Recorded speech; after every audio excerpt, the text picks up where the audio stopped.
कभी सोचा है ग्रैंड कैनियन जैसी जो विशाल घाटियां हैं जो मीलों तक फैली हैं वो आखिर बनती कैसे हैं? सवाल सुनने में बहुत बड़ा लगता है ना, लेकिन इसका जवाब यकीन मानिए बहुत ही सरल और मजेदार है। और यही तो सबसे बड़ा सवाल है ना?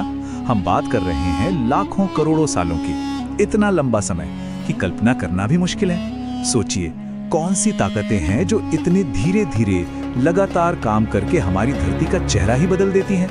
तो फिर ये सब होता कैसे है? अब कमाल की बात यह है कि इसका जवाब हमें किसी बहुत बड़ी लैब में नहीं, बल्कि एक छोटे से बड़े ही सिंपल से एक्सपेरिमेंट में मिलता है। जी हाँ, एक छोटा सा प्रयोग जो इस पूरे प्रोसेस का राज हमारे सामने खोल कर रख देगा। तो चलिए सबसे पहले पड़ाव पर चलते हैं, परत दर परत निर्माण। मतलब पहले ये समझना होगा कि ये सारी लेयर्स, ये परतें बनती कैसे हैं। देखिए प्रोसेस बहुत ही सीधा साधा है। सबसे पहले गर्म रेत से भरे गड्ढे में पानी डाला जाता है।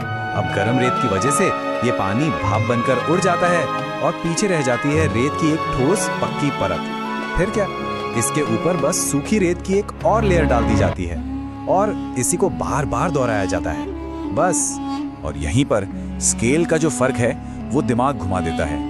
इस छोटे से एक्सपेरिमेंट में ये प्रोसेस सिर्फ 3 बार किया गया, लेकिन असल दुनिया में कुदरत इसी काम को हजारों लाखों बार करती है और इसी से बनती हैं चट्टानों की वो मोटी मोटी परतें जो हम देखते हैं। तो ठीक है, परतें तो बन गईं। अब आता है पहला सरप्राइज, वो पल जब हम देखेंगे कि इस रेत ने क्या कमाल किया है।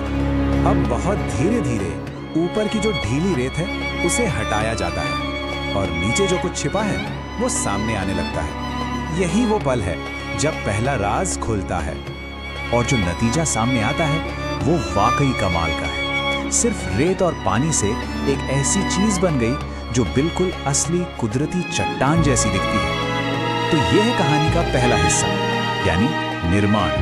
अच्छा, चट्टान तो बन गई, पर हमें तो वो घाटी बनानी है ना? तो अब खेल में आता है दूसरा हीरो, पानी। और पानी की वो ताकत जो चट्टानों को भी तराश सकती है। तो अगला स्टेप क्या है?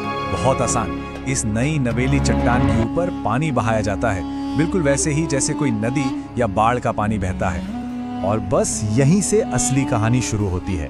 ये बहता हुआ पानी धीरे धीरे चट्टान को काटना शुरू कर देता है। जरा सोचिए, ये बिल्कुल वैसा ही है जैसे हजारों लाखों सालों तक बड़ी बड़ी नदियां चट्टानों को काट काट कर आज की गहरी घाटियां बना देती हैं। तो हमने बाहर से देख लिया कि चट्टान कैसे बनी और कैसे कटी, पर असली सबूत, असली कहानी तो अंदर छिपी है। तो अब सवाल ये उठता है कि अगर इस छोटी सी घाटी को तोड़कर देखा जाए तो अंदर क्या मिलेगा? क्या वो वैसा ही दिखेगा जैसा असली घाटियों में दिखता है? और इसी सवाल का जवाब ढूंढने के लिए इस मॉडल को तोड़ दिया जाता है ताकि हम देख सकें कि इसके अंदर क्या चल रहा है। और जो अंदर दिखता है वो सब कुछ साबित कर देता है, बिल्कुल साफ, एक के ऊपर एक जमी हुई परतें, हूबहू वैसी ही लेयर्स जैसी हमें ग्रैंड कैनियन की दीवारों पर देखने को मिलती हैं। हर एक लाइन, हर एक परत अपने बनने की कहानी कह रही थी, मानो इतिहास की किताब का एक पन्ना हो। तो चलिए अब इन सारी बातों को एक साथ जोड़कर देखते हैं, आखिर ये छोटा सा एक्सपेरिमेंट हमें हमारी धरती के बारे में क्या सिखाता है। ये तुलना देखिए, सब साफ हो जाएगा। जहां एक्सपेरिमेंट में लगे सिर्फ 2 मिनट, वहीं असल घाटी बनने में लगते हैं लाखों साल। जहां हमने इस्तेमाल किया रेत और पानी, वहां कुदरत इस्तेमाल करती है तलछट और नदियां, और नतीजा हमारा एक छोटा सा मॉडल और कुदरत का एक विशाल लैंडस्केप। कमाल है ना?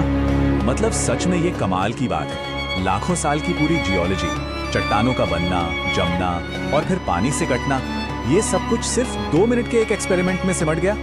और आखिर में सीख यही मिलती है, धरती के जो बड़े बड़े शानदार अजूबे हैं ना, वो असल में 2 बहुत ही सिंपल चीजों का नतीजा है। एक, परत दर परत चीजों का जमना, और 2, बूंद बूंद करके पानी की तराशने की ताकत। तो ये सब देखकर एक सवाल मन में आता है, ये ताकतें, ये प्रोसेस तो आज भी चल रहा है। हमारी धरती आज भी बदल रही है। तो क्या पता पृथ्वी का अगला कोई ग्रैंड कैनियन या कोई और अजूबा शायद अभी इसी वक्त कहीं बन रहा हो।